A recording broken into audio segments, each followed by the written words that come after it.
का ये 50 MCQ series का सेकंड पार्ट है। पीजीटी कॉमर्स के लिए ये सीरीज चल रही है और आज इस सेकंड पार्ट में बिजनेस एंड मैनेजमेंट के टोटल 50 मल्टीपल चॉइस क्वेश्चंस लेंगे, डिस्कस करेंगे। ये सारे क्वेश्चंस ही प्रीवियस एग्जाम्स में आए हुए हैं। ये महत्वपूर्ण है उन सभी एग्जाम्स के लिए जिनमें कॉमर्स के MCQs पूछे जाते हैं। स्टार्ट करते हैं। सबसे पहला क्वेश्चन है, exhaustive industries also known as. Exhaustive industries जो कि प्राइमरी इंडस्ट्री का पार्ट होता है, इसका एक नाम और है, इनमें से वो पहचान करना है कौन सा है। इसका सही जवाब है option C, extractive industry. Exhaustive industry या एक्सट्रैक्टिव इंडस्ट्री एक ही नाम है, एक ही मतलब है इसका।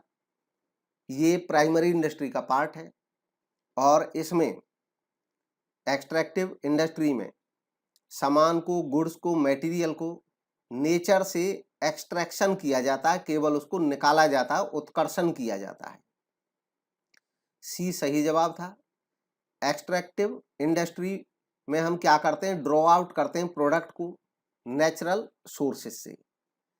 इसमें एक्सट्रैक्टिव इंडस्ट्री सप्लाई करती है बेसिक रॉ मटेरियल जो कि दूसरे प्रोडक्ट के काम आता है और ये मटेरियल हमें मिलता है ज्योग्राफिकल या नेचुरल एनवायरनमेंट से और उनके रिसोर्सेज से। इंपॉर्टेंट एक्सट्रैक्टिव इंडस्ट्रीज के एग्जांपल्स हैं farming, mining, lumbering, hunting, fishing operations. Exhaustive industries के ही कुछ एग्जाम्पल ऐसे होते हैं जिनमें एक बार हम कोई रिसोर्स ले लेते हैं नेचर से तो वो रिप्लेस नहीं हो पाता है, दोबारा नहीं हो पाता है। जैसे अगर हम फार्मिंग करेंगे तो बार बार कर सकते हैं, ये भी नेचर से मिल रहा है। बट अगर हम माइनिंग करेंगे तो एक बार हमने जो सामान निकाल लिया अब दोबारा वो नहीं बनेगा, वो समाप्त हो जाता है। नेक्स्ट है अगला question, which of these is a primary sector. इनमें से कौन सा एक प्राइमरी सेक्टर है। यहाँ पे भी प्राइमरी सेक्टर में प्राइमरी, सेकेंडरी, टर्शियरी में से पहचान करना है कौन सा है। इसका सही जवाब है ऑप्शन डी, पोल्ट्री फार्मिंग। तो कम्युनिकेशन, कंस्ट्रक्शन, बैंकिंग, कंस्ट्रक्शन जो है ये सेकेंडरी इंडस्ट्री में आ जाता है, मैन्युफैक्चरिंग और कंस्ट्रक्शन। कम्युनिकेशन और बैंकिंग ये टर्शियरी में आ जाता है।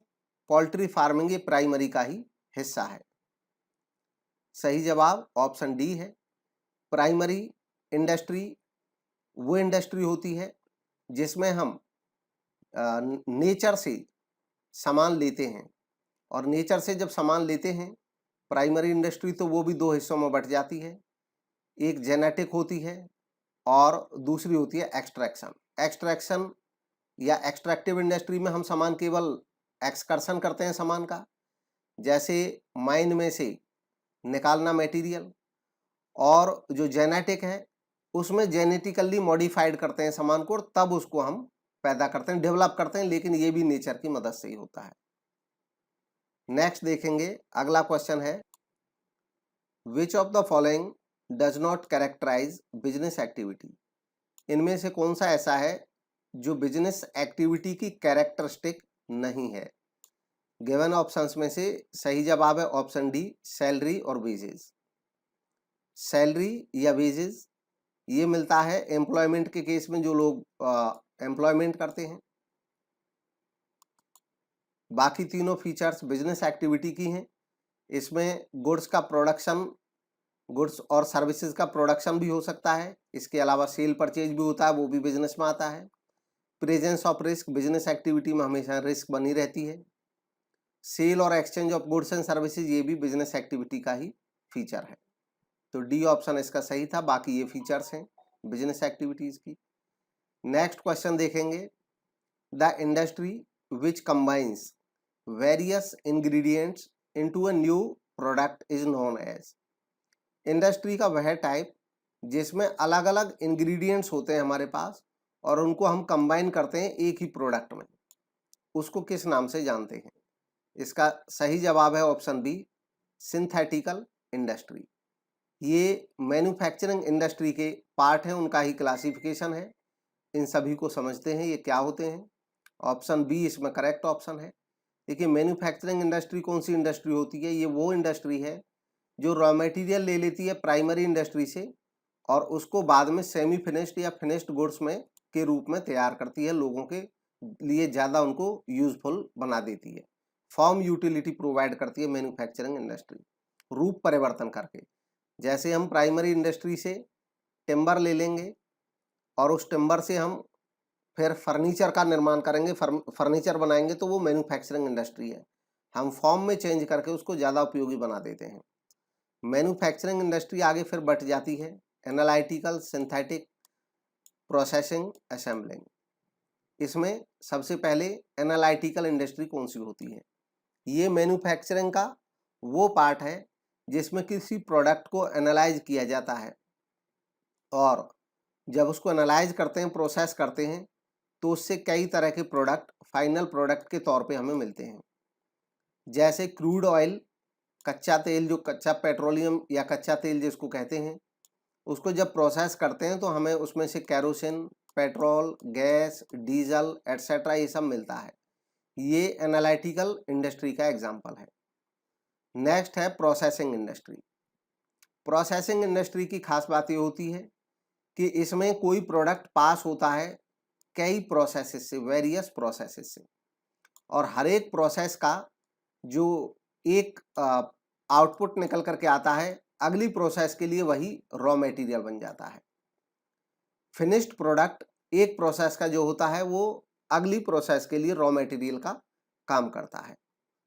जैसे कि कॉटन टेक्सटाइल्स के केस में, कॉटन मिल्स के केस में कॉटन पास होती है ginning, weaving, dyeing process to become cloth, तब जाके क्लॉथ बनता है। कंटिन्यूअस प्रोसेसिंग होती है।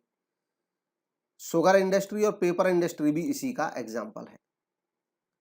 नेक्स्ट है सिंथेटिक इंडस्ट्री। सिंथेटिक इंडस्ट्री ये मैन्युफैक्चरिंग इंडस्ट्री का वो पार्ट है जिसमें रॉ मटेरियल लाया जाता है, मैन्युफैक्चरिंग प्रोसेस में उसको यूज किया जाता है और तब एक फाइनल प्रोडक्ट बनता है। इस केस में जैसे जब सीमेंट मैन्युफैक्चर करते हैं तो रॉक्स, जिप्सम, कोल इन सब का यूज किया जाता है। तो ये सिंथेटिक इंडस्ट्री का एक एग्जांपल है। इसके अलावा सूप मेकिंग, पेंट्स, ये बाकी एग्जांपल हैं, ये भी सिंथेटिक इंडस्ट्री के ही एग्जांपल हैं। नेक्स्ट है असेंबलिंग इंडस्ट्री। असेंबलिंग इंडस्ट्री में डिफरेंट कंपोनेंट्स होते हैं और उनको असेंबल किया जाता है एक प्रोडक्ट बनाने के लिए। इसका एग्जांपल है जैसे टेलीविजन बनाना, कार बनाना, कंप्यूटर, लैपटॉप, ये असेंबलिंग इंडस्ट्री के एग्जांपल हैं। असेंबलिंग इंडस्ट्री और सिंथेटिक इंडस्ट्री दोनों में ही हम एक प्रोडक्ट तैयार करते हैं कई पार्ट से। अंतर इतना है कि इसमें जो पार्ट्स होते हैं वो उनका बिल्कुल रूप समाप्त हो जाता है, वो मिल जाते हैं और हम नए में पहचान नहीं कर सकते, ना उसको सेग्रीगेट कर सकते हैं। असेंबलिंग इंडस्ट्री में हम आइडेंटिफाई कर सकते हैं, जैसे एक कार बनी है तो हम पता लगा सकते हैं कि इसमें टायर है, वो अभी भी दिख रहे हैं अलग, उनको हम चेंज कर सकते हैं, दूसरे लगा सकते हैं। इन सब में ये संभव नहीं होता है सिंथेटिक में। नेक्स्ट क्वेश्चन है private companies not characterised by. Private company की इनमें से कौन सी फीचर नहीं है, यह बताना है इस क्वेश्चन में। प्राइवेट कंपनी की विशेषता कौन सी नहीं है? सही जवाब है option C, liability of a member is unlimited. बाकी ये तीनों प्राइवेट कंपनी की फीचर्स हैं। लीगल एग्जिस्टेंस इंडिपेंडेंट होता है, अलग होता है अपने ओनर से। इसको प्रोस्पेक्टस फाइल भी नहीं करना पड़ता रजिस्ट्रार के यहाँ, क्योंकि ये शेयर पब्लिक को बेचते नहीं है, शेयर बेचते नहीं है, तो प्रोस्पेक्टस की भी जरूरत नहीं है। लायबिलिटी मेंबर्स की प्राइवेट कंपनी में भी लिमिटेड ही होती है। शेयर्स फ्रीली ट्रांसफरेबल नहीं होते, ये भी इसमें इसकी फीचर है। तो सी ऑप्शन करेक्ट ऑप्शन है।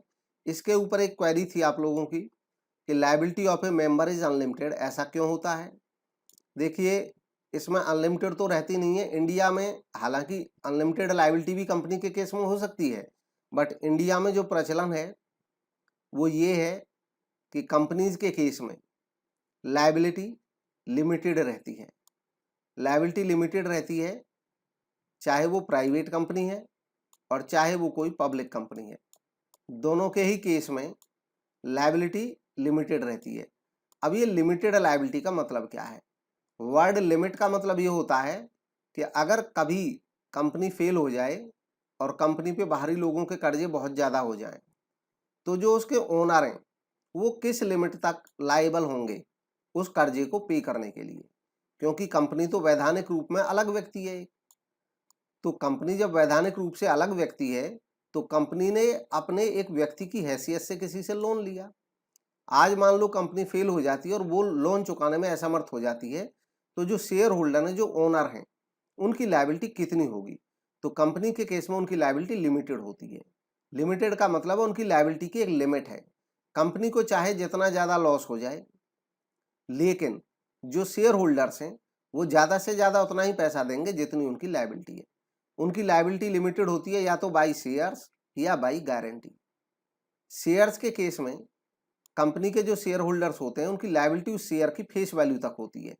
जैसे मान लो मैंने किसी कंपनी का 10 रुपये का शेयर खरीदा, अब चाहे कंपनी को जितना मर्जी घाटा हो जाए, अगर मेरे से कोई पैसा मांगेगा लिक्विडेटर के, भाई आपकी कंपनी फेल हो गई है और क्रेडिटर्स को पेमेंट करनी है, तो मैं कहूँगा कि साहब मेरा तो 10 रुपये का शेयर था, 10 रुपये तक मेरी लायबिलिटी थी, वो डूब गया, मैं तो जेब से एक भी नहीं दूंगा।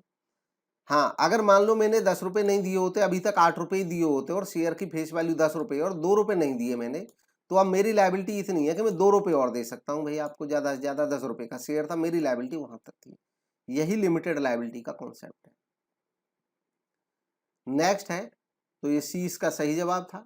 ये प्राइवेट कंपनी की फीचर्स हैं। प्राइवेट कंपनी को डिफाइन किया गया है एक्ट में इस तरीके से कि एक प्राइवेट कंपनी ऐसी कंपनी होगी जिसका आर्टिकल ऑफ एसोसिएशन रेस्ट्रिक्ट करेगा right to transfer its share, मतलब उसके शेयर होल्डर्स को ये राइट नहीं होगा कि वो अपने शेयर फ्रीली किसी को ट्रांसफर कर सकें।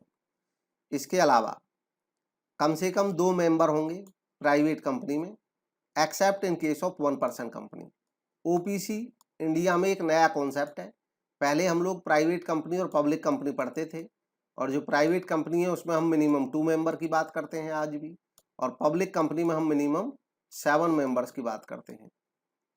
आज की डेट में जो ओपीसी है वो भी प्राइवेट कंपनी का ही एक रूप है, लेकिन वो प्राइवेट कंपनी का एक स्पेशल फॉर्म है, एक विशिष्ट फॉर्म है जिस पे प्राइवेट कंपनी के सारे रूल्स एप्लीकेबल नहीं होते हैं। तो ओपीसी एक खास टाइप की प्राइवेट कंपनी है, इसमें नेचुरली एक ही मेंबर होता है। नेक्स्ट है, लिमिट करता है ये अपने नंबर ऑफ मेंबर्स को 200 तक। तो एक प्राइवेट कंपनी में जो मैक्सिमम मेंबर हो सकते हैं वो 200, ये भी ओपीसी को छोड़ करके। ओपीसी में नेचुरली 1 ही रहेगा मिनिमम और मैक्सिमम।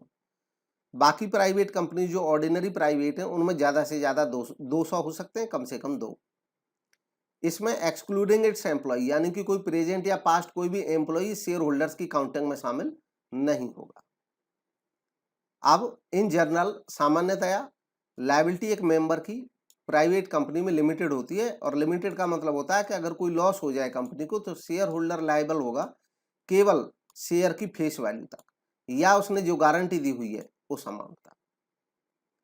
नेक्स्ट है, oligarchic management is related with which form of business organisation. Business organisation के कौन से प्रकार से, कौन से रूप से संबंधित है ओलिगार्किक मैनेजमेंट? ओलिगार्किक मैनेजमेंट होता है कम व्यक्तियों का प्रबंध, यानी कि कुछ एक व्यक्ति मिलकर ही संस्था को कंट्रोल में अपने में रखते हैं। इसका सही जवाब है option joint stock company. Joint stock company के नाम से ही पता चल रहा है, ज्वाइंट स्टॉक का मतलब होता है कि इसमें जो लोगों का स्टॉक लगा हुआ है, यहाँ पे स्टॉक मतलब शेयर लगा हुआ है, मतलब कैपिटल लगी हुई है, वो ज्वाइंट है बहुत सारे लोगों की। डी ऑप्शन करेक्ट ऑप्शन है। ओलिगार्की जो वर्ड है इसका मतलब होता है कि ये पावर स्ट्रक्चर का एक फॉर्म है जिसमें पावर कुछ गिने चुने लोगों के हाथ में होती है। ज्वाइंट स्टॉक कंपनी में कहने को तो लाखों मेंबर होते हैं, और वो लाखों मेंबर जो होते हैं वही कंपनी के ओनर होते हैं, बट रियलिटी ये होती है कि ज्वाइंट स्टॉक कंपनी में कुछ कम व्यक्ति ऐसे होते हैं जो काफ़ी रिच होते हैं, और वो कंपनी के ज़्यादातर शेयर्स अपने पास रखते हैं। क्योंकि ज़्यादातर शेयर उनके पास होते हैं तो जो वोटिंग राइट है वो भी ज़्यादातर उनके पास में होता है, और इसलिए उनके पास कंपनी का पूरा कंट्रोल बना रहता है। बाकी जो शेयर होते हैं माइनॉरिटी, वो केवल नाम मात्र के शेयर होल्डर होते हैं, बस उनका शेयर होल्डिंग है, नाम मात्र के मालिक होते हैं, उनको डिविडेंड मिल जाएगा, लेकिन डिसीजन में वास्तव में उनके कोई जो से है वो नहीं रहती है। इसलिए ओलिगार्किक मैनेजमेंट कहा जाता है जॉइंट स्टॉक कंपनीज के केस में। नेक्स्ट है public enterprise is defined as. Public enterprise यानी कि सार्वजनिक उपक्रम को डिफाइन किया जा सकता है किस तरीके से?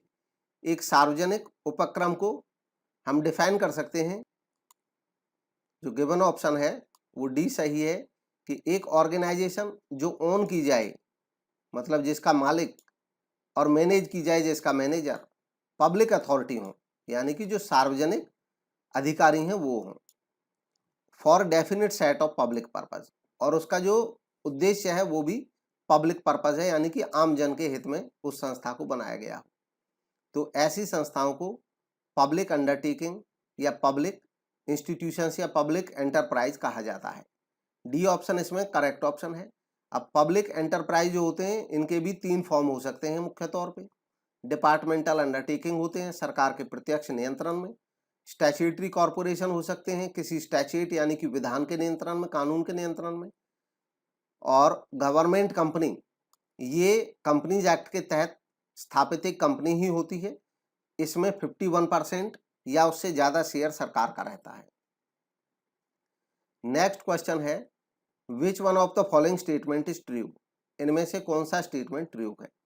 तो इसमें पहला स्टेटमेंट ट्रू है, there is no separate law that govern sole proprietorship. सही बात है, एकल व्यापार सोल प्रोप्राइटरशिप के लिए अलग से कोई लॉ नहीं है। जैसे पार्टनरशिप के लिए पार्टनरशिप एक्ट 1932 है, कोऑपरेटिव सोसाइटीज के लिए एक्ट है 1912, कंपनीज के लिए एक्ट है 2013। ऐसे सोल प्रोप्राइटरशिप के लिए अलग से कोई एक्ट नहीं है। बाकी जो स्टेटमेंट हैं ये ट्रू नहीं है। जैसे ओनर ऑफ सोल प्रोप्राइटरशिप, ये अनलिमिटेड लायबिलिटी होती है, उसकी लिमिटेड नहीं होती, इसलिए गलत है। जॉइंट हिंदू फैमिली बिजनेस जो होता है उसका कंट्रोल रहता है कर्ता के हाथ में, सभी एडल्ट मेंबर्स के हाथ में नहीं होता है, केवल कर्ता के हाथ में रहता है। लायबिलिटी सभी मेंबर्स की जॉइंट हिंदू फैमिली बिजनेस के केस में अनलिमिटेड ये नहीं रहती है, बाकी जितने केवल कर्ता की अनलिमिटेड लायबिलिटी रहती है जॉइंट हिंदू फैमिली में, और जो बाकी मेंबर्स होते हैं जितने भी उनकी लिमिटेड लायबिलिटी रहती है। तो ए इसका सही जवाब था, सोल प्रोप्राइटरशिप, ये अभी ऑलरेडी डिस्कस कर चुके हैं। Joint Hindu family business manage किया जाता है कर्ता के द्वारा, कर्ता को मैनेजर भी कह सकते हैं, ये फैमिली का सीनियर मोस्ट मेंबर होता है।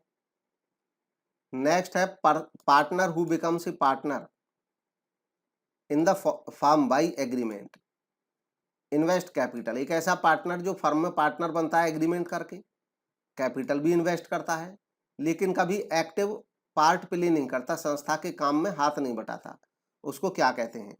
तो इसका सही जवाब है ऑप्शन सी, डोरमेंट पार्टनर। उसको डोरमेंट पार्टनर या स्लीपिंग पार्टनर कहा जाता है। नॉमिनल पार्टनर नाम मात्र का पार्टनर होता है, मतलब ना इसकी कोई कैपिटल लगी है ना इसको कोई प्रॉफिट मिलता है, ये खाली नाम का पार्टनर रहता है। सब पार्टनर, कोई पार्टनर अलग से, ये ऐसी कोई व्यवस्था होती नहीं है पार्टनरशिप में, लेकिन कोई पार्टनर पर्सनल कैपेसिटी में किसी के साथ शेयरिंग कर लेता है तो वो सब पार्टनर कहलाया जा सकता है। पार्टनर बाय एस्टोपेल, ये ऐसा पार्टनर होता है कि जो कुछ इस टाइप का प्रदर्शन करता है कभी कि जैसे वो थर्ड पार्टी उसको पार्टनर समझ लें, ऐसे पार्टनर को पार्टनर बाय एस्टोपेल कहा जाता है। हालांकि इसका भी कोई फर्म में पैसा नहीं लगा होता है, ना इसको प्रॉफिट में से कोई हिस्सा मिलता है, लेकिन लायबिलिटी इसकी भी बन जाती है अगर कोई कोई लॉस हो जाए तो उसके केस में। नेक्स्ट है विच one is not A feature of global enterprise. इनमें से ग्लोबल एंटरप्राइज की फीचर कौन सी नहीं है? तो सही जवाब है option D, responsibility for creating regional balance. देखिए रीजनल बैलेंस ये सरकारों का काम हो सकता है, किसी संस्था का काम हो सकता है, कंपनीज का काम नहीं होता है। कंपनीज की जो फीचर होती हैं, ज़्यादा कैपिटल लगाती हैं, वो टेक्नोलॉजी एडवांस रहती है, प्रोडक्ट या सर्विस में इनोवेशन करते हैं, प्रॉफिट के लिए काम करती हैं। तो ये ग्लोबल एंटरप्राइजेज की फीचर हैं। दरअसल मल्टीनेशनल एंटरप्राइज या ग्लोबल एंटरप्राइज एक ही बात है। मल्टीनेशनल किसी भी कंपनी को बोल देंगे कि जब वो एक से दूसरे देश में किसी भी प्रकार का व्यवसाय करेगी। ग्लोबल उससे थोड़ी और लार्ज टर्म है, ग्लोबल एंटरप्राइज जिसका जो वजूद है वो बहुत सारे देशों में होगा, ज़्यादा देशों में होगा, तब ग्लोबल कहेंगे। इसकी फीचर्स हैं ज़्यादा capital, foreign collaboration, technology advance रहती है, प्रोडक्ट में इनोवेशन, मार्केटिंग स्ट्रेटजीज बनाते हैं एग्रेसिव फॉर्म में, मार्केट टेरिटरी को बढ़ाते हैं, एक्सपेंड करते हैं, बहुत सारे देशों में इनका एग्जिस्टेंस रहता है। सेंट्रलाइज्ड कंट्रोल रहता है, यानी कि बहुत सारे देशों में होने के बावजूद एक जगह हेडक्वार्टर होता है जहां से ये संचालित होते हैं। नेक्स्ट है which among the following is the regulatory body for insurance business in India. Bharat में इंश्योरेंस बिजनेस के लिए इनमें से कौन सी एक रेगुलेटरी बॉडी है, यानी कि एक नियामक निकाय है। रेगुलेटरी बॉडी उन संस्थाओं को कहते हैं जो रेगुलेशन बनाते हैं। तो इंश्योरेंस बिजनेस के लिए रेगुलेटरी बॉडी है IRDA। ऑप्शन डी इसका करेक्ट ऑप्शन है। IRDA की स्थापना हुई थी RN मल्होत्रा कमेटी के सिफारिशों पे। RN मल्होत्रा RBI के गवर्नर रहे हैं। 1999 में इन्होंने एक रिपोर्ट दी थी और तब IRDA की स्थापना हुई थी एक ऑटोनोमस बॉडी के तौर पे, स्वायत्त संस्था। स्वायत्त ऑटोनोमस बॉडी ऐसी होती हैं जिनको काफ़ी हद तक अपने नियम बनाने की छूट रहती है, सरकार का प्रत्यक्ष नियंत्रण पे नहीं रहता है डे बाई डे का। इसके अलावा इसको इनकॉर्पोरेट किया गया एज ए स्टैट्यूटरी बॉडी, यानी कि वैधानिक निकाय बनाया गया अप्रैल 2000 में। स्टैट्यूटरी बॉडी किसी संस्था को तब कहते हैं जब उसके लिए अलग से संसद में या किसी विधानसभा में कोई कानून स्टैट्यूट पास किया गया हो उसके नाम से, तो वो स्टैट्यूटरी बॉडी बन जाता है। जैसे IRDA एक्ट है, तो IRDA एक्ट के तहत इसकी स्थापना हुई, इसलिए ये एक स्टैट्यूटरी बॉडी भी कहलाता है। और इसके अलावा इसका जो हेडक्वार्टर्स है वो करंट में हैदराबाद में तेलंगाना में है, जो कि 2001 में दिल्ली से मूव हो गया था, पहले दिल्ली में था। इसके अलावा इसमें एक ऑप्शन था association of mutual funds in India, AMFI। ये एक नॉन प्रॉफिट बॉडी है, NPO not for profit organisation की तरह एक संस्था है और जो इंडियन म्यूचुअल फंड इंडस्ट्री है उसके डेवलपमेंट के लिए काम करती है। उसके जो इन्वेस्टर्स हैं उनकी भी सुरक्षा के लिए काम करती है और संस्थाओं के लिए भी। AMFI एक एसोसिएशन है, इंडिया के जितने भी सेबी के द्वारा रजिस्टर्ड म्यूचुअल फंड हैं उन सभी म्यूचुअल फंड इंस्टीट्यूशंस का ये एक रिप्रेजेंटेटिव बॉडी है। इसकी स्थापना 22 अगस्त 1995 को हुई। SEBI securities and exchange board of India, ये वैसे तो 1988 में बना दिया गया था, 1988 में पहली बार इसको बनाया गया था, लेकिन तब ये कोई स्टैट्यूटरी बॉडी नहीं थी, ये सरकार के अंदर काम करती थी संस्था। बाद में इसको ज़्यादा पावर देने के लिए एक एक्ट पास किया गया 1992 में, सेबी एक्ट 1992, और इसके तहत इसकी दोबारा से एक स्टैट्यूटरी बॉडी के तौर पे स्थापना जब हुई 12 अप्रैल 1992 को। Reserve bank of India, RBI Bharat का सेंट्रल बैंक है, केंद्रीय बैंक है। ये भारत में इंडियन रुपी को सप्लाई और इशू को कंट्रोल करता है। मॉनेटरी पॉलिसी को भी RBI ही बनाता है, हालांकि 2016 के बाद से अलग से एक मॉनेटरी पॉलिसी कमेटी बन चुकी है, वो बनाती है, लेकिन वो भी RBI का ही उसमें प्रभुत्व रहता है। इसका जो ऑपरेशन कमेंस हुए थे, शुरुआत हुए थे RBI reserve bank of India, ये शुरुआत में 1 अप्रैल 1935, 1 अप्रैल 1935 में ही इसकी शुरुआत हो गई थी RBI एक्ट 1934 के तहत। हालांकि उस समय डिसाइड ये किया गया था कि सरकार की दखलंदाजी से दूर रखने के लिए इसके जो शेयर्स थे वो प्राइवेट लोगों के पास थे, यानी कि निजी लोगों का स्वामित्व था इस बैंक पे उस समय। लेकिन करंट में ये इंडिया में इंडिपेंडेंस के बाद 1 जनवरी 1949 से इसको नेशनलाइज कर दिया गया और अब पूरी तरह ये भारत सरकार के स्वामित्व में तभी से लगातार कार्य कर रहा है। नेक्स्ट है warehouse used for keeping imported goods not cleared by custom authorities is known as. ऐसे वेयर हाउसेज की बात हो रही है जो इंपोर्टेड गुड्स जिसमें रखी जाती हैं, आयातित वस्तुएं, और वो इंपोर्टेड गुड्स रखी जाती हैं जिनको कस्टम अथॉरिटी से क्लियरेंस नहीं मिला है। कस्टम अथॉरिटी से क्लियरेंस नहीं मिला है मतलब कस्टम ड्यूटी वगैरह की पेमेंट नहीं की है और इसलिए वो अभी तक मिला नहीं है इंपोर्टर को। तो वो गुड्स तब तक जिस गोडाउन में रखी जाती हैं उसको क्या कहते हैं? तो इसका सही जवाब है बॉन्डेड वेयर हाउस। एक तरह से वो ये bonded warehouse, option B है करेक्ट, ये गलत जगह निशान लगा दिया लेकिन बोला बॉन्डेड ही था। बॉन्डेड वेयर हाउस, बंधक भंडार गृह इनको कहा जाता है। जो पब्लिक वेयर हाउस है इनमें कोई भी रख सकता है, प्राइवेट लोग ही इनको बनाते हैं, लेकिन सामान कोई भी रख सकता है, आम जनता रख सकती है, इसलिए पब्लिक कहा जाता है। इंस्टीट्यूशनल, कोई संस्था अपना वेयर हाउस बनाए। स्पेशल कमोडिटी वेयर हाउस, जब किसी खास कमोडिटी के लिए वेयर हाउस बनाया जाए। तो अलग अलग बेस पे अलग अलग टाइप हो सकते हैं वेयर हाउसेस के। बी ऑप्शन करेक्ट ऑप्शन है। वेयर हाउस एक ऐसी जगह होती है जिसमें सामान को साइंटिफिक और सिस्टमेटिक मैनर में रखा जा सकता है, जिससे वो यूजफुल बना रहे, उसकी क्वालिटी में कोई नुकसान ना आए।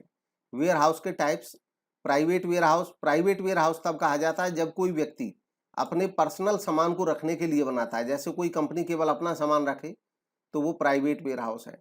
पब्लिक वेयर हाउस होता है कि इसको बना तो कोई भी सकता है, लेकिन सरकारी जो रूल्स होते हैं, रेगुलेशन होते हैं, उनका पालन करना होता है, सरकार से लाइसेंस लेना होगा इसको बनाने के लिए। लेकिन सामान इसमें किराए के आधार पे किसी का भी रखा जा सकता है, आम लोग इसमें अपना सामान रख देते हैं, जो व्यवसायी लोग हैं वो बना के रखते हैं पब्लिक वेयर हाउसेज। नेक्स्ट है बॉन्डेड वेयर हाउसेज, इससे रिलेटेड एक क्वेश्चन था ही, बंधक भंडार गृह है। इसमें फॉरेन से जो सामान आता है और जब तक उसकी टैक्स या कस्टम ड्यूटी पे नहीं होती है तब तक उस सामान को रखा जाता है। इसके अलावा गवर्नमेंट वेयर हाउसेज, ये सरकार मैनेज करती है और सरकार इसमें आम लोगों से सामान खरीद करके अपना सामान इसमें रखती है, जैसे अनाज के लिए FCI, food corporation of India के वेयर हाउसेज। इसके अलावा स्पेशल कमोडिटी वेयर हाउस, ये खास कमोडिटी के लिए, जैसे ग्रेन को रखने के लिए, किसी लिक्विड सामान के लिए बनाए, किसी भी सामान के लिए अगर उस सामान के हिसाब से वेयर हाउस बनाया जाए तो स्पेशल कमोडिटी वेयर हाउस कहलाता है। नेक्स्ट क्वेश्चन है, dash is also known as many to one. इनमें से ऐसा कौन सा ऑप्शन है जिसको मैनी टू वन कहा जाता है? तो ईसीएस डेबिट जब होता है तो इसको कहते हैं मैनी टू वन, क्योंकि मैनी अकाउंट्स में से पैसा कट करके एक जगह पे आता है। जैसे कोई इंश्योरेंस कंपनी है, बहुत सारे लोगों की इंश्योरेंस पॉलिसीज हैं और वो ईसीएस के तहत उनका किया हुआ है, जो पेमेंट है स्टैंडिंग में ईसीएस किया हुआ है। ईसीएस एक अरेंजमेंट होता है जिसमें एक पर्सन बैंक से रिक्वेस्ट करता है कि भी हमारे अकाउंट में पैसा आपको लाना है और इतने अकाउंट से पैसा आएगा।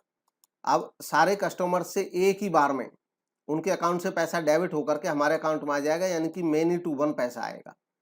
ईसीएस क्रेडिट जो है वो उल्टा होता है, जैसे कोई संस्था अपने एम्प्लॉयज को सैलरी देती है तो संस्था एक ही होती है और जब पैसा जाता है तो वन टू मैनी जाता है, यानी कि एक ही संस्था से हजारों एम्प्लॉयज के खातों में एक ही बार पैसा चला जाता है, वो ईसीएस क्रेडिट होता है। बाकी ये ऑप्शन इसमें सही ऑप्शन है।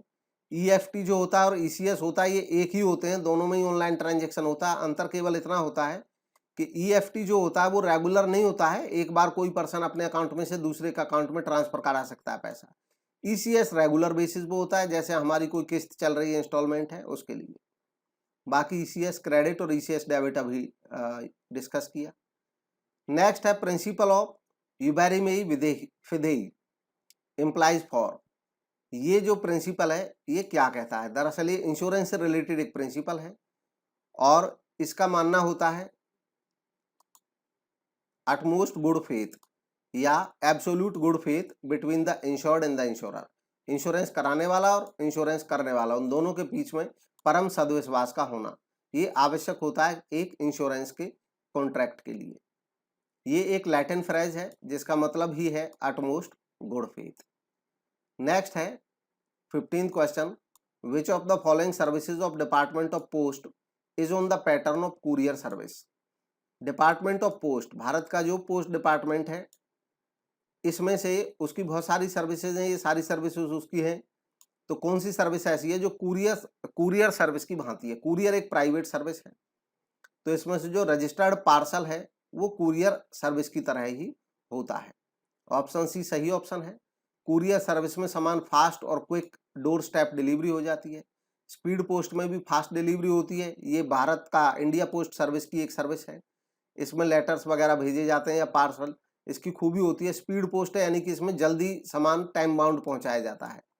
रजिस्टर्ड पोस्ट, अब होने को स्पीड पोस्ट भी रजिस्टर्ड ही होती है, लेकिन जो रजिस्टर्ड पोस्ट है इस मायने में अलग होती है ये स्पीड पोस्ट से कि रजिस्टर्ड पोस्ट में एक एक्स्ट्रा कवर होता है कि प्रूफ ऑफ डिलीवरी, यानी कि पोस्टमैन जब सामान पहुंचाएगा जहां पे, तो रजिस्टर्ड पोस्ट के केस में जिसको सामान डिलीवर करेगा उससे साइन कराएगा, रिसिप्ट लेगा उससे।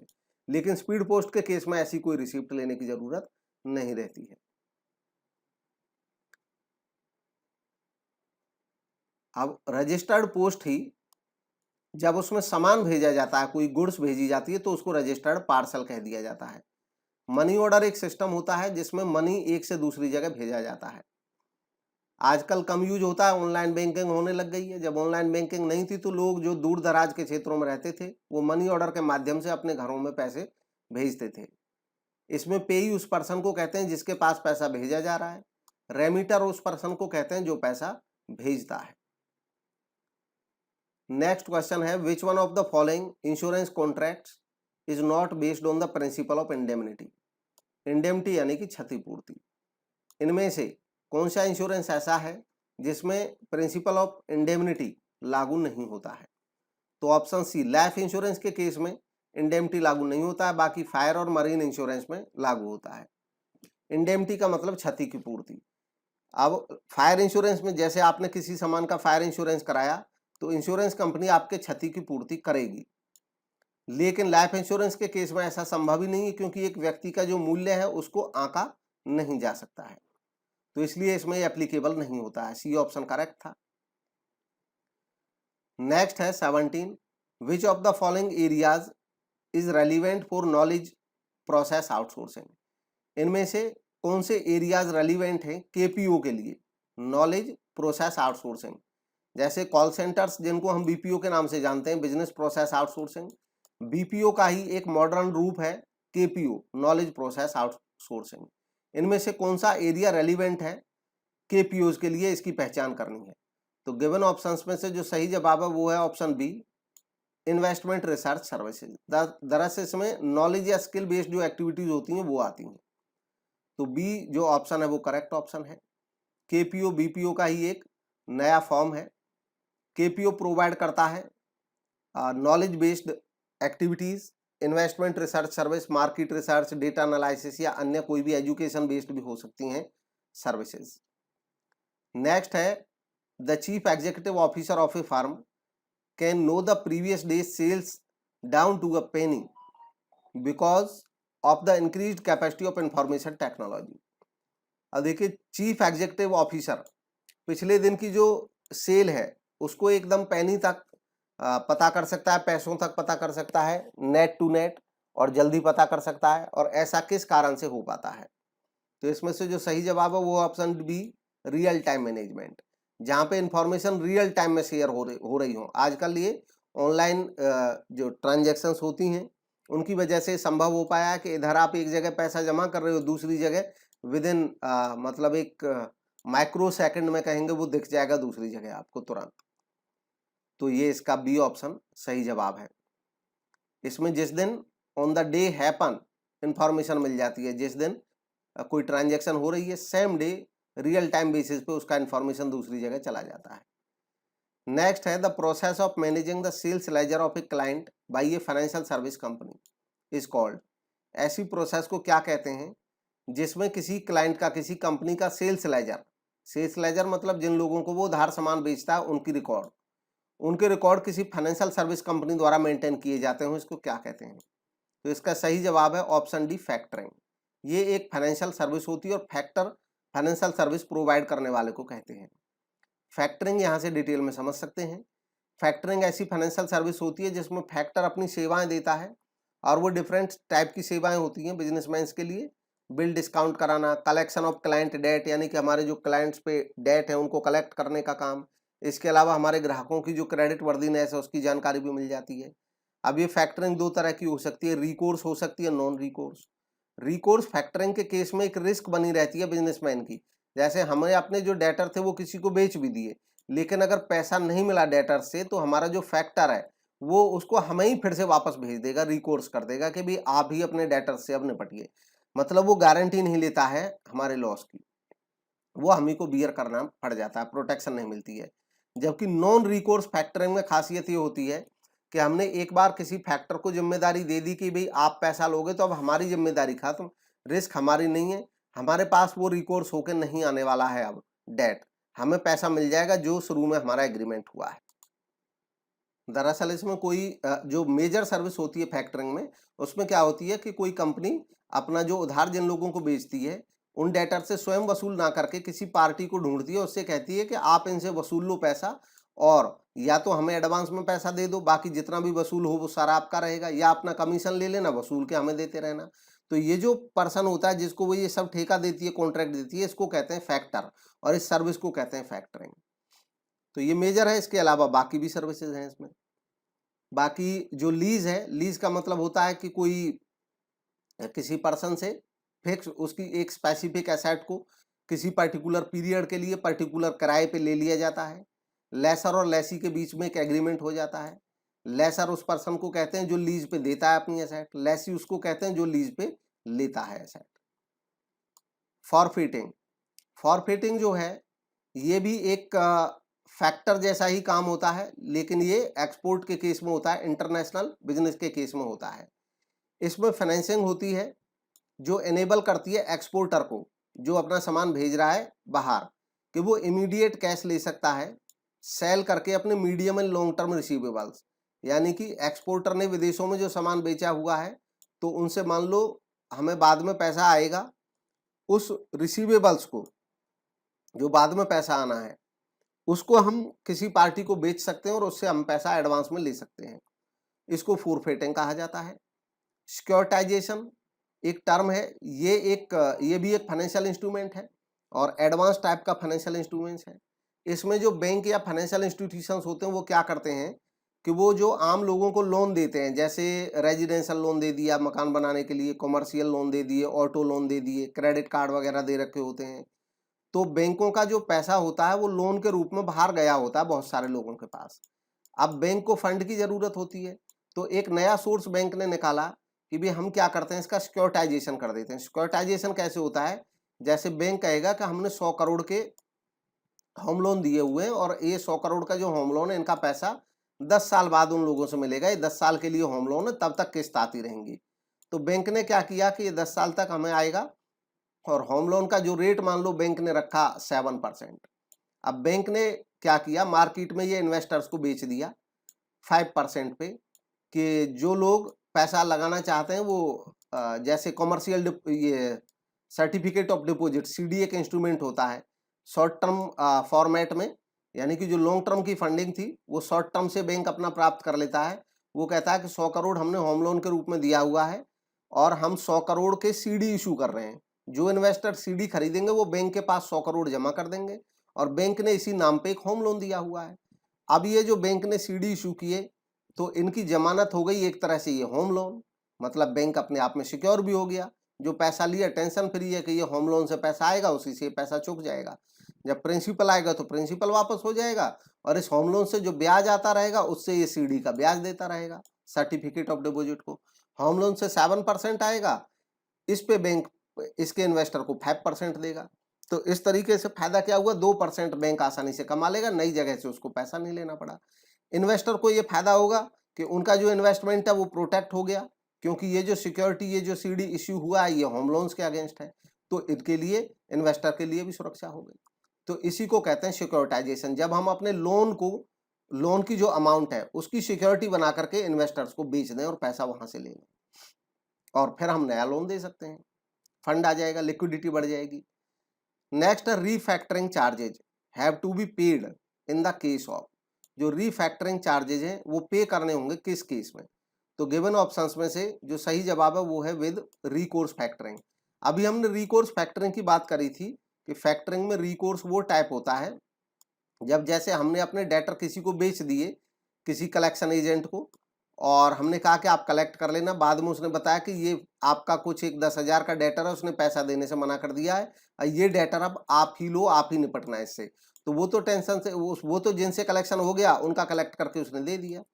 ये रिकोर्स जो फैक्टरिंग होती है उसके केस में ऐसा होता है। तो हमारी रिस्क नहीं गई थी, वो डेटर हमारे ही पास आ गए फिर से। अच्छा, जब वो हमारे पास हमें डेटर वापस दे रहा है तो उस समय कुछ चार्ज भी ले रहा है उस पर कि भी मेरा इनसे मैंने पैसा वसूलने की कोशिश की, उसमें मेरा खर्च हो गया, तो उस नाम पे जो चार्ज देना पड़ेगा उसको रीफैक्टरिंग चार्ज कहा जाता है। तो ये सी इसका करेक्ट ऑप्शन था। रीफैक्टरिंग चार्ज ये अभी डिस्कस किया। मैच्योरिटी फैक्टरिंग, फैक्टरिंग का ये एक वो टाइप होता है जिसमें जो फैक्टर होता है यानी कि जो कलेक्ट करेगा हमारे ग्राहकों से, वो ये कहता है कि जब मैच्योरिटी आ जाएगी, जैसे ग्राहकों से 2 महीने बाद पैसा मिलना है तो 2 महीने बाद में वसूल के ही आपको पैसा दूंगा, अपने जेब से नहीं दूंगा। एडवांस फैक्टरिंग होती है, उसमें एडवांस में पैसा दे देता है वो, बाद में खुद वसूलता रहता है। फुल सर्विस फैक्टरिंग, जैसा कि नाम से पता चलता है, इसको हम विदाउट रिकोर्स फैक्टरिंग भी कहते हैं। विदाउट रिकोर्स मतलब इसमें रिकोर्स नहीं है, हम फुल्ली निश्चिंत हो सकते हैं क्योंकि हमें पैसा मिल गया है पहले ही, और अब हमें ये चिंता नहीं है कि पैसा हमारे ग्राहकों से मिलेगा या नहीं मिलेगा, वो फैक्टर खुद संभालेगा। इसका चार्ज फैक्टर कुछ ज़्यादा लेता है क्योंकि कंपनी इसमें अपने रिस्क से भी फ्री हो जाती है। नेक्स्ट क्वेश्चन है, MBO is a technique which requires that the objective of enterprise. अब MBO मैनेजमेंट बाई ऑब्जेक्टिव एक ऐसी टेक्निक है जिसमें एक ऑर्गेनाइजेशन के जो ऑब्जेक्टिव्स होते हैं वो क्या होते हैं, किस टाइप के होते हैं, इनमें से सही निशान लगाना है, सही का पता लगाना है। तो इसमें जो सबसे बेस्ट ऑप्शन है वो है option C, be defined in terms of measurable results. इसीलिए इसको MBR भी कहा जाता है कभी कभी, मैनेजमेंट बाई रिजल्ट्स, क्योंकि इसमें जो मैनेजमेंट के ऑब्जेक्टिव तय होते हैं वो मेजरेबल रिजल्ट्स में होते हैं ताकि हम उनको मेजर कर सकें कि हमारे रिजल्ट आ रहे हैं या नहीं आ रहे हैं। बाकी ये पीटर एफ ड्रकर ने दिया है, मैनेजमेंट बाई ऑब्जेक्टिव MBO। तो देखिए इसको, इसके अलावा जो पीटर एफ ड्रकर हैं इनके बात में ये कुछ विद्वान, अब सभी नहीं, बहुत ज्यादा रिनाउंड टर्म नहीं है, लेकिन कुछ जगह ये लिखा मिलता है किताबों में कि इनको भी father of modern management theory कह दिया जाता है। हालांकि फादर ऑफ मॉडर्न मैनेजमेंट सभी जो थिंकर्स हैं वो इनको नहीं बोलते हैं, लेकिन कुछ थिंकर्स हैं जो इनको father of modern management theory मानते हैं। नेक्स्ट है the Japanese term for an organisation's commitment to continuous improvement. एक जापानीज टर्म है जो किसी ऑर्गेनाइजेशन के उस कमिटमेंट के लिए यूज की जाती है जो कि वो कंटिन्यूअस इंप्रूवमेंट के लिए करती है, कि अपने आप से कमिट करती है कि हम कंटिन्यूअस इंप्रूवमेंट करेंगे, इंप्रूवमेंट आफ्टर इंप्रूवमेंट करेंगे। तो इसका सही जवाब है ऑप्शन सी, काइजन एक जापानीज टर्म है इस टाइप की। काइजन जो टर्म है इसका मतलब है, जापानीज वर्ड है ये, इसका मतलब है चेंज फॉर बेटर और कंटिन्यूअस इंप्रूवमेंट। 1986 में मसाकी इमाई जो कि एक जापानीज थे, उन्होंने ये टर्म दी और इस एक बुक उन्होंने लिखी, इस बुक से ये काफी फेमस हुई कि kaizen the key to Japan competitive success. Next है which of the following is not a benefit of E business. इनमें से ई बिजनेस का बेनिफिट कौन सा नहीं है, जो नहीं है उसको बताना है। तो ऑप्शन सी करेक्ट है, पर्सनल टच नहीं मिलता, पर्सनल टच तो फेस टू फेस खरीदने में हो पाता है, बाकी सब बेनिफिट हैं ई बिजनेस के। ऑप्शन सी करेक्ट ऑप्शन है, ये एडवांटेजेस हैं ई बिजनेस के इलेक्ट्रॉनिक बिजनेस से, ये फास्टर होता है, तेज होता है, कॉस्ट कम हो जाती है। नेक्स्ट क्वेश्चन है, as the firm that outsource seek to lower their cost, they try to get maximum benefit from the low cost manpower of the host countries. Which concern of outsourcing does this statement signify? जो outsourcing होती है यानी कि जब कोई देश अपने यहाँ की बहुत सारी सेवाएं दूसरे देशों से या एक कंपनी किसी दूसरी कंपनी से करा लेती है तो उसको आउटसोर्स कहते हैं। अब इंटरनेशनल आउटसोर्सिंग के केस में कुछ देशों में, कुछ कंट्रीज में, जब उन कंट्रीज का कुछ काम बाहर से दूसरे देशों से होके आ जाता है तो उसके खिलाफ कई तरह के आक्षेप होते हैं। उन्हीं में से ये जो है, ये कौन से आक्षेप की बात कर रहा है उसका पता लगाना है। ये कह रहा है कि जब फर्म आउटसोर्स करती हैं तो वो अपना कॉस्ट लोअर करने की कोशिश में वो ट्राई करती हैं कि मैक्सिमम बेनिफिट मिले लो कॉस्ट मैन पावर से होस्ट कंट्रीज से, मतलब ऐसे देशों में जाते हैं जहाँ पे श्रम की दर बहुत कम रहती है, तो मैन पावर जहाँ पे कम होती है उन देशों में कॉल सेंटर या BPOs बना लिए जाते हैं और वहां से सर्विसेज ली जाती हैं। तो इसके लिए जो टर्म यूज होती है वो होती है option B, sweat shopping. Sweat shopping इसको कहा जाता है। ऑप्शन बी इसका करेक्ट ऑप्शन है। स्वेट शॉपिंग दरअसल एक टर्म यूज की जाती है आउटसोर्सिंग में, जब कॉस्ट लोअर करने के लिए, अपनी लागत को न्यूनतम करने के लिए ऐसे देशों से काम करा लिया जाता है जिनके यहाँ मैन पावर की कॉस्ट काफी कम रहती है। स्वेट शॉप, स्वेट शॉप ऐसे प्लेस को या शॉप को या फैक्ट्री को कहते हैं जहां पे एम्प्लॉयज काम करते हैं बहुत लंबी अवधि के लिए और उसको उनको वेजेज जो होते हैं वो काफी कम मिलते हैं और अनहेल्दी कंडीशंस में काम करते हैं। तो एक तरह से ये स्वेट शॉप हो गया, मतलब उनका जो पसीना है उसका मूल्य उतना नहीं देता बिजनेसमैन, उनके पसीने को स्वयं यूज करता है। आउटसोर्सिंग, आउटसोर्सिंग का मतलब होता है किसी काम को थर्ड पार्टी से करा लेना, बाहर से करा लेना। नेक्स्ट क्वेश्चन है, अकॉर्डिंग टू एनलाइटनमेंट मैट्रिक्स एक company high in philanthropy and high in self interest is involved इन। अब ये एक एनलाइटनमेंट थ्योरी या एनलाइटनमेंट मैट्रिक्स है। इसके अनुसार एक कंपनी जो फिलैंथ्रोपी में भी हाई है और सेल्फ इंटरेस्ट में भी हाई है वो इन्वॉल्व होगी किस में? तो गिवन ऑप्शंस में से जो सही है उसका पता लगाना है। इसका सही जवाब है ऑप्शन ए, सोशल रेस्पॉन्सिबिलिटी में। ऑप्शन ए सही जवाब है। सोशल रेस्पॉन्सिबिलिटी का मतलब होता है किसी व्यवसाय के द्वारा समाज के प्रति अपनी जिम्मेदारियों को समझना, सोसाइटी के प्रति, कल्चर के प्रति, इकोनॉमिक के प्रति, एनवायरमेंटल इश्यूज के प्रति जवाबदेह होना। और एनलाइटन मैट्रिक्स जो है ये एक ऐसी मैट्रिक्स है जो मेजर करती है एक बिजनेस के रोल को जो वो सोसाइटी में निभाता है। नेक्स्ट है, customs defined by a group over time are known as. ऐसे कस्टम्स जो एक ग्रुप में डिफाइन हो गए हों, ओवर टाइम समय के साथ साथ बन जाते हैं, उनको क्या कहते हैं? गिवन ऑप्शंस में से जो सही जवाब है वो है ऑप्शन ए, मॉरल्स। तो ये इसमें सही जवाब है। अब एथिक्स और मॉरल ये लगभग एक जैसे वर्ड हैं। एथिक्स जो है वो भी मॉरल ही होते हैं, बस अंतर ये रहता है ये जो मॉरल्स होते हैं ये इंडिविजुअल की जो नेचर है उसको बताते हैं कि किसी पर्सन के मॉरल कितने हाई हैं, और जो एथिक्स होते हैं वो पूरे एक ग्रुप के होते हैं, वो समाज के होते हैं और सोसाइटी के होते हैं कि किसी कंपनी में के एथिक्स क्या हैं और एक पर्सन के मॉरल्स हाई हैं। नेक्स्ट है, appropriate management control technique for timely completion of A project. Appropriate management control technique की बात हो रही है जो किसी प्रोजेक्ट के टाइमली कंप्लीशन के लिए जिसको यूज किया जाता है वो कौन सी है? गिवन ऑप्शंस में से जो सही जवाब है वो है ऑप्शन डी, पार्ट। पार्ट ऐसी टेक्निक है जिसके माध्यम से काम को तेजी से किया जा सकता है। ये एक project evaluation and review technique है। पार्ट एक पॉपुलर प्रोजेक्ट मैनेजमेंट टेक्निक है जो एप्लीकेबल होती है उस समय जब टाइम रिक्वायर्ड किसी प्रोजेक्ट को फिनिश करने के लिए सर्टेन नहीं हो और उसको जल्दी समाप्त करना हो।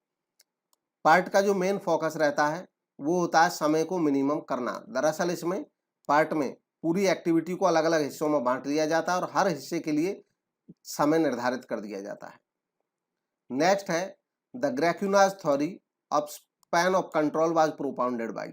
स्पैन ऑफ कंट्रोल की जो ग्रेक्यूनाज थ्योरी है वो किसने दी थी? गिवन ऑप्शन में सही जवाब है ऑप्शन ए, वी ए ग्रेक्यूनाज। दरअसल जो स्पैन ऑफ कंट्रोल वर्ड है इसको स्पैन ऑफ मैनेजमेंट भी कहा जाता है। इसका मतलब होता है कि एक पर्सन जो अपने अंडर जिन अधीनस्थों की वो देखभाल करता है उसकी एक लिमिट होती है। जैसे एक मैनेजर सही तरीके से मान लो अपने अंडर 3 लोगों को ठीक से मैनेज कर पाता है तो ये उसका नियंत्रण का विस्तार है, स्पैन ऑफ कंट्रोल है। अब इसके बारे में वी ए ग्रेक्यूनाज जो कि एक लिथुआनियन फ्रेंच मैनेजमेंट कंसल्टेंट थे, मैनेजमेंट थ्योरिस्ट थे और इंजीनियर थे। इन्होंने वी ए ग्रेक्यूनाज ने कहा कि जो नंबर ऑफ सबऑर्डिनेट जब इंक्रीज करते हैं, यानी कि किसी संस्था में जो नीचे के काम करने वाले होते हैं, कर्मचारी होते हैं, सबऑर्डिनेट्स होते हैं, वो जब बढ़ते हैं अर्थमेटिकली तो नंबर ऑफ रिलेशनशिप जो बढ़ते हैं उनके वो बढ़ते हैं। जो सुपीरियर के साथ रिलेशनशिप होते हैं सबऑर्डिनेट को वो बढ़ते हैं ज्योमेट्रिकली, मतलब काफी तेज गति से। जब ज्योमेट्रिकली बढ़ते हैं तो इसका मतलब हो गया कि जो लेवल्स हैं वो ज्यादा बढ़ाने पड़ते हैं।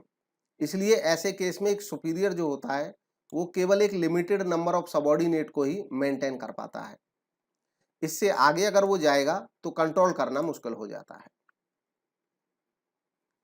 नेक्स्ट है, sharing authority with subordinates is known as, अपने सबॉर्डिनेट के साथ अपने अधिकार, अपने अथॉरिटी को शेयर करना क्या कहलाता है?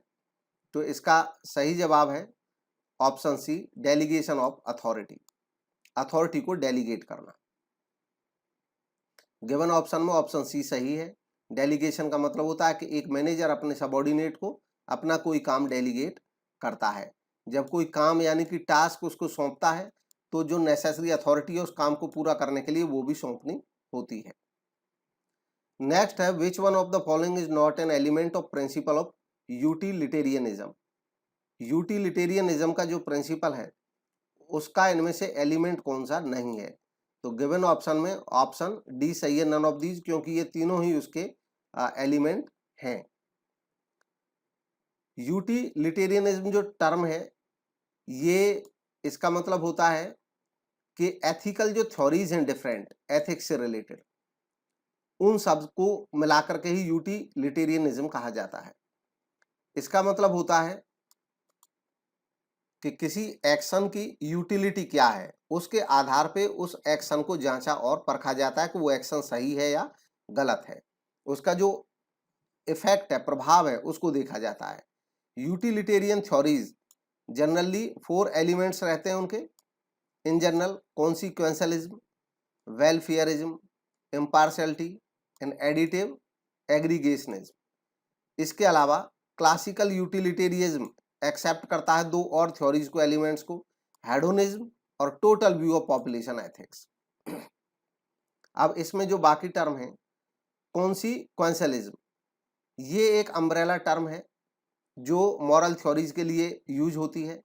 इसमें यह देखा जाता है कि कॉन्सिक्वेंस क्या है, इसमें किसी एक्शन का राइटनेस और रॉन्गनेस इस बात पे इफेक्ट करता है कि उसका परिणाम क्या हुआ, जो रिजल्ट है वो कैसे आए। अगर रिजल्ट सही है तब ये कहा जाता है कि इसका मतलब वो एक्शन भी सही था, कॉन्सिक्वेंसेस के आधार पे। हेडोनिज्म, ये भी एक फिलोसफिकल थ्योरी है जो प्लेजर पे बेस्ड है। इसमें यह कहा गया है कि जो प्लेजर है यानी कि जिससे खुशी मिलती है वो सुप्रीम गुड है, यानी कि सबसे अच्छा है, और जिससे पेन मिलता है वो सबसे खराब है। साइकोलॉजिकल हेडोनिज्म का मतलब होता है एक ऐसा नोशन, ऐसा सोच जिसमें ह्यूमन बीइंग्स नेचुरली मोटिवेट होते हैं डिजायर फॉर प्लेजर से, यानी कि जो उनकी प्लेजर की जो डिजायर होती है उससे वो हमेशा मोटिवेट होते हैं। एंड एवर्सन टू पेन, अगर ऐसी चीज जो उनको दुखी करेगी वो उसका अवॉइड करेंगे, हमेशा उससे दूर रहना चाहेंगे। नेक्स्ट है यूनिवर्सलिज्म, जो एक टर्म यूज हुई। यूनिवर्सलिज्म जो है ये एक फिलोसफिकल और थियोलॉजिकल कॉन्सेप्ट है जो ये कहता है कि कुछ आइडियाज ऐसे होते हैं जिनका एप्लीकेशन यूनिवर्सल होता है, यानी कि वो हर स्थिति में मान्य होंगे। नेक्स्ट है whistle blowing is, whistle blowing क्या है? तो गिवन ऑप्शंस में से जो सही जवाब है वो ऑप्शन बी। विसिल ब्लोइंग दरअसल एक टर्म यूज की जाती है जब कोई कंपनी का कोई एम्प्लॉय अंदर का ही जो रहता है, उस संस्था के अंदर काम करता है, उसको लगता है कि संस्था में कोई इम्प्रॉपर एक्टिविटी चल रही है, तो उसके बारे में वो सूचित कर देता है आम जनता को या सरकार को या हायर अथॉरिटीज को, उसी को विसिल ब्लोइंग कहा जाता है। ऑप्शन बी इसमें सही ऑप्शन था। नेक्स्ट है 32, allotment of securities by a company to institutional investors and some selected individuals is called.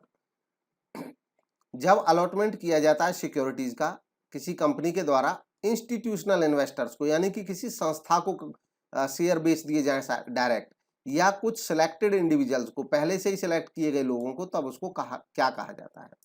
इसका सही जवाब है, इसको कहते हैं ऑप्शन ए, प्राइवेट प्लेसमेंट इस केस में बोला जाता है। पब्लिक इशू में आम पब्लिक को शेयर बेचे जाते हैं, तो ए ऑप्शन इसका सही ऑप्शन था।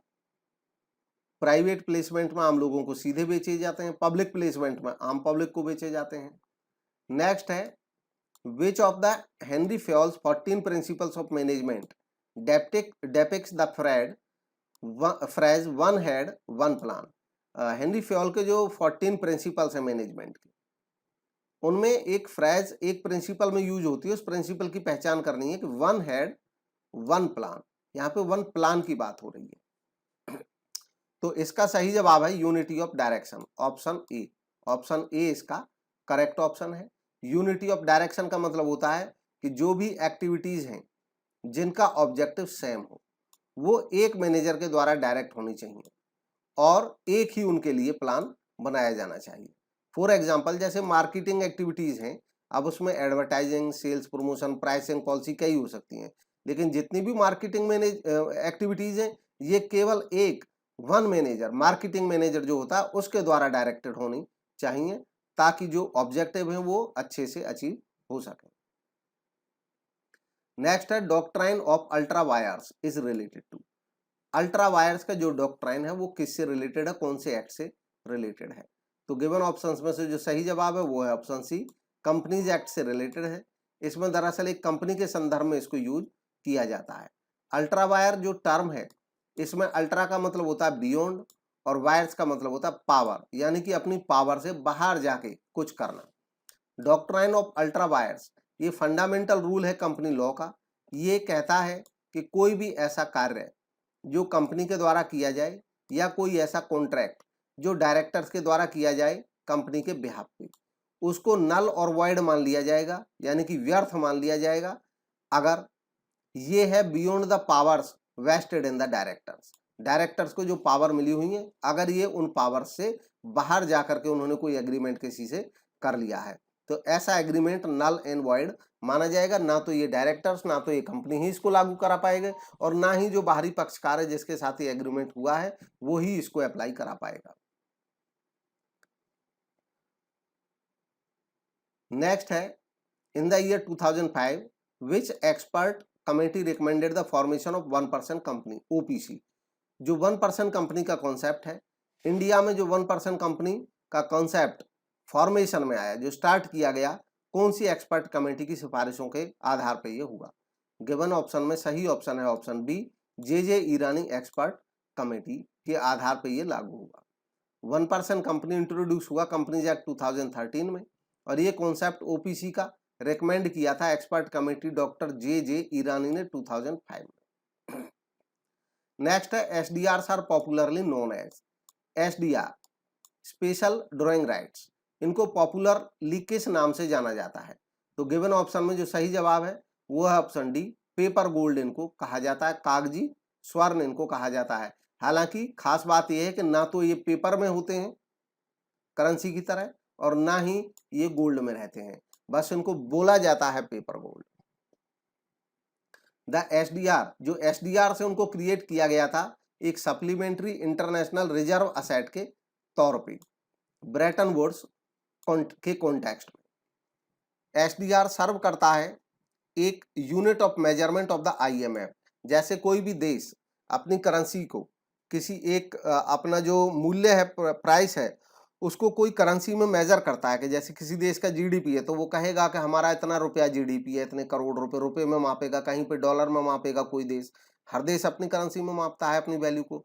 ठीक वैसे ही जो मॉनेटरी वैल्यू है उसको आईएमएफ में मापा जाता है एसडीआर में। तो ये कोई करेंसी नहीं है लेकिन काम आईएमएफ के यहाँ ये जो करेंसी जैसा ही करता है, मूल्यांकन का काम करता है। एसडीआर ना तो कोई करेंसी है ना कोई क्लेम है आईएमएफ के ऊपर, बल्कि ये एक पोटेंशियल क्लेम है on freely usable currencies of IMF members. IMF member SDR के तौर पे अपनी करेंसी जमा करते हैं, एसडीआर के फॉर्म में उनको कोटा मिल जाता है, बाद में इसको बदल करके वो दूसरी करेंसी में भी कन्वर्ट करा सकते हैं जरूरत पड़ने पे। Which one is called Bretton Woods twins. इनमें से ऐसी कौन सी दो संस्थाएं हैं जिनको ब्रेटन वुड्स ट्वेंस के नाम से जाना जाता है? तो जो गिवन ऑप्शन में ऑप्शन है उसमें सही है ऑप्शन सी, आईएमएफ और आईबीआरडी।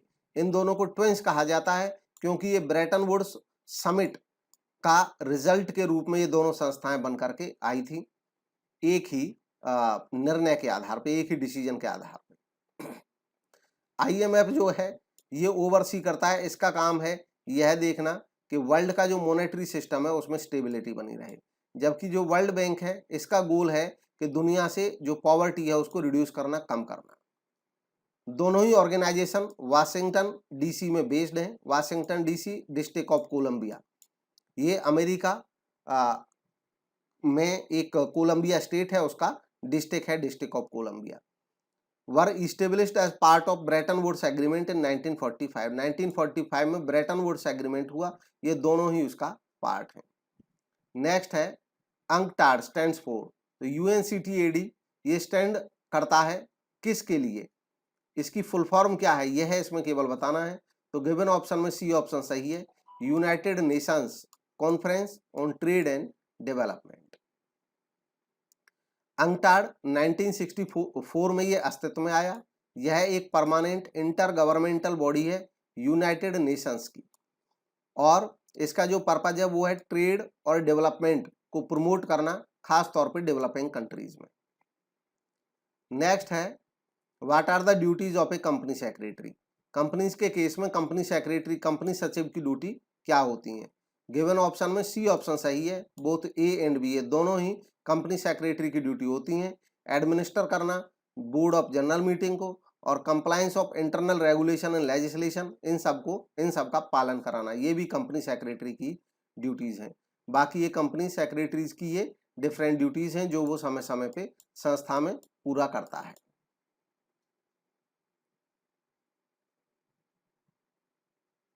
नेक्स्ट है if director of a company is mind then secretaries.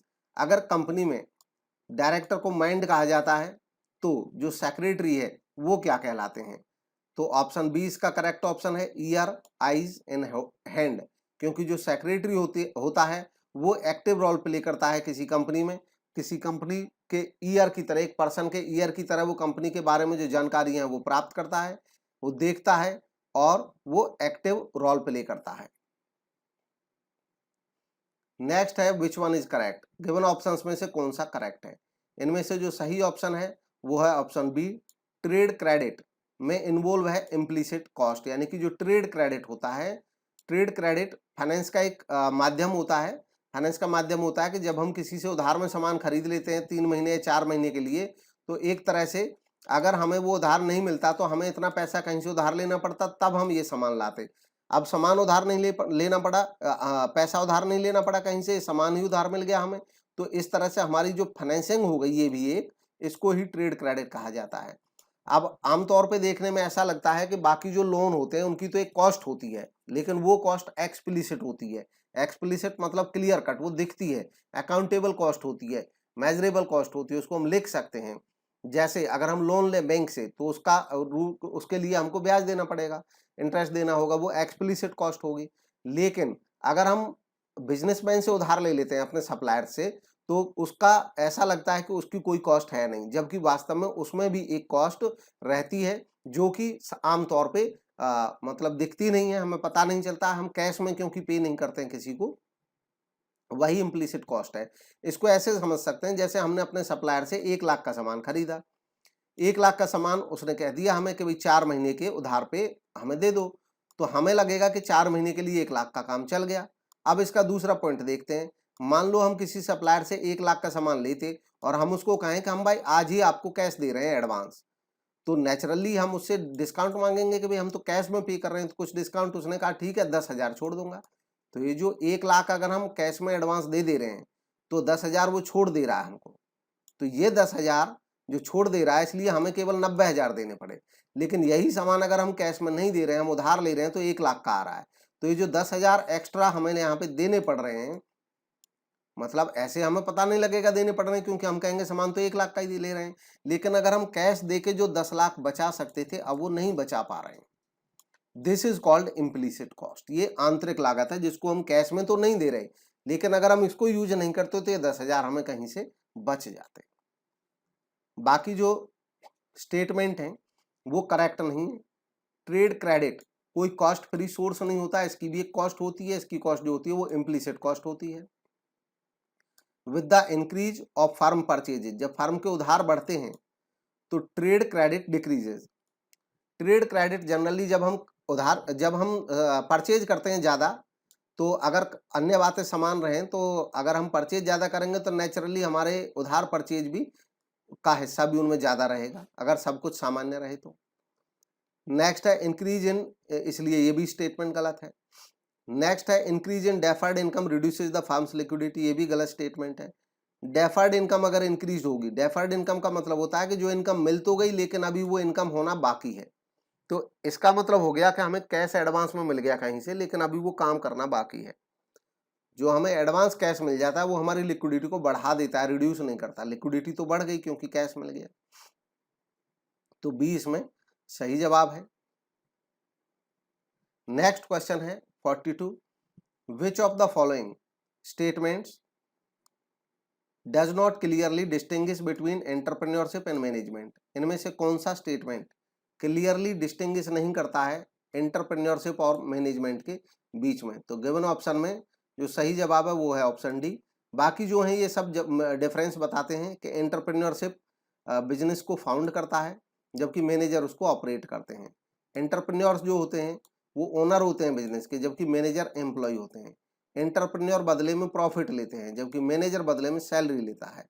और ये जो डी ऑप्शन है ये कहता है entrepreneurship is once for all activity और मैनेजर कंटिन्यूस। ऐसी बात नहीं है, मैनेजमेंट भी कंटिन्यूस है और एंटरप्रेन्योरशिप भी कंटिन्यूस है, हमेशा चलती रहती है। ऐसा नहीं है कि एक बार बिजनेस बना दिया अब एंटरप्रेन्योरशिप की जरूरत नहीं है। एंटरप्रेन्योरशिप दरअसल एक आइडिया है, एक एंटरप्रेन्योरशिप एक अरेंजमेंट है जिसमें कोई पर्सन कंटिन्यूसली नए आइडिया सोचता है और उनको लागू करता है। नेक्स्ट है the book innovation and entrepreneurship is written by. यह बुक किसने लिखी यह बताना है। गिवन ऑप्शन में सही है option C, Peter F Drucker. Peter F Drucker ने बुक लिखी है इनोवेशन एंड एंटरप्रेन्योरशिप। 86 में ये बुक लिखी गई और इसमें उन्होंने डिफाइन किया एंटरप्रेन्योरशिप को एज ए डिसिप्लिन, एक डिसिप्लिन के तौर पे। इस बुक में वो कहते हैं कि most of what you here about entrepreneurship is all wrong. वो सब गलत है। It is not magic, it is not mysterious, and it has nothing to do with genes. It is discipline. वो कहते हैं यह एक डिसिप्लिन है, like in any discipline it can be learned। और जैसे बाकी डिसिप्लिन को हम सीख सकते हैं, अकाउंट्स को सीखते हैं, मैनेजमेंट को सीखते हैं, वैसे एंटरप्रेन्योरशिप को भी सीख सकते हैं। नेक्स्ट है which of the following is a role of WTO। इनमें से कौन सा WTO का रोल है? तो गिवन ऑप्शन में सही है option D, implementing WTO trade agreement. जो WTO ट्रेड एग्रीमेंट्स होते हैं विभिन्न देशों के बीच में उनको इंप्लीमेंट कराना WTO का एक रोल होता है इंप्लीमेंट कराने में।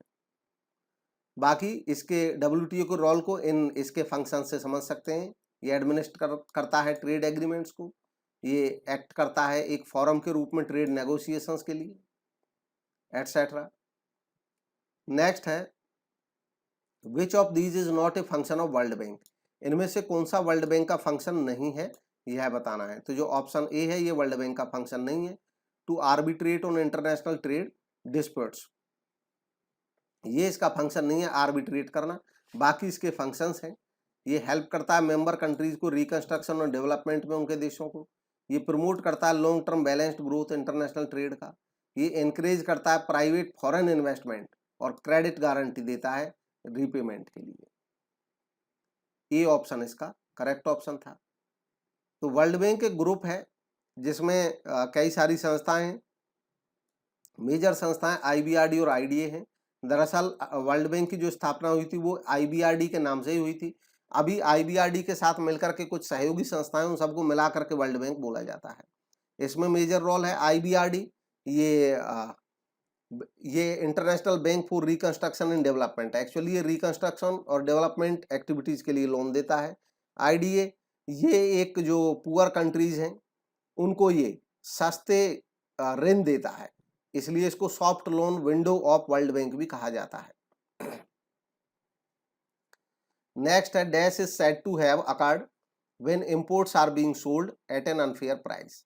जब इंपोर्ट अनफेयर प्राइस पे बेचे जा रहे हैं, यानी कि किसी देश से सामान इंपोर्ट होके आ रहा है और वो अनफेयर प्राइसेस पे बिक रहा है काफी सस्ते रेटों पे, तो उसको क्या कहा जाता है? तो उसको कहते हैं ऑप्शन डी करेक्ट है, डंपिंग उसको कहा जाता है।